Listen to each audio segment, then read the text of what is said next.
பாத்தீங்கன்னா இந்த அன்னதான திட்டம் பத்தி சொன்னேன் இல்லையா.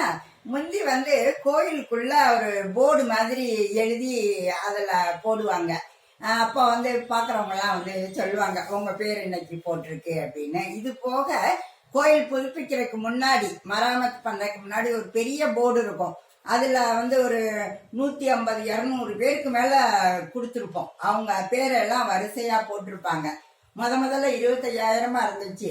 அதுக்கப்புறம் இப்ப 50,000 இருக்கு. நடுவுல 35,000 இருந்துச்சு. நான் அந்த 25,000 ஒரு இது கட்டியிருந்தேன், 35,000 ஒரு இது கட்டியிருந்தேன். பாத்தீங்கன்னா இப்ப அன்னதான கூடத்துல அத ஒரு பெரிய பலகையா போட்டு எழுதியிருக்காங்க அப்படின்னு சொல்லி நேற்று சொன்னாங்க. சரின்னு உள்ள போய் பார்த்தா என்னுடைய பேர் நான் 2 இது கொடுத்திருந்ததுக்கு முதல்ல கொடுத்தது நான் பேங்க் வழியா செக் மூலம் கொடுத்திருந்தேன். அதனால அது தெளிவா அங்க எழுதப்பட்டிருக்கு. 2வது கொடுத்தது கேஷா கொடுத்திருந்தேன்.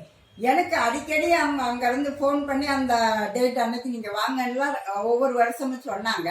ஆனா இப்ப போய் பார்த்தா என்னுடைய 2வது அன்னதான திட்டத்துக்கு கொடுத்த இது பத்தி எழுத காணும் அந்த போர்டுல. சரின்னு நான் அதை பத்தி கேட்போம்னு சொல்லி அவங்க ஆபீஸ் ரூமுக்கு போயிருந்தேன்.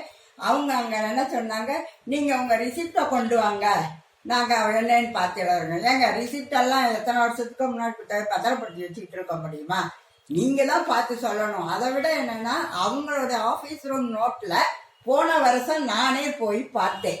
ஆனா போட்டோ எடுத்துட்டு வந்திருக்கணும். நான் அது செய்யல. என்ன காரணம், அவங்களோட ஆவணத்தை நம்ம போட்டோ எடுக்கிறது தப்பு அப்படின்னு என்னுடைய உள்ளுணர்வு. அதனால நான் ரைட் இருக்குன்னு பார்த்தேன். இப்ப பார்த்தா போர்டுல காணும். இது எனக்கு ரொம்ப வருத்தமாவும் இருக்குது.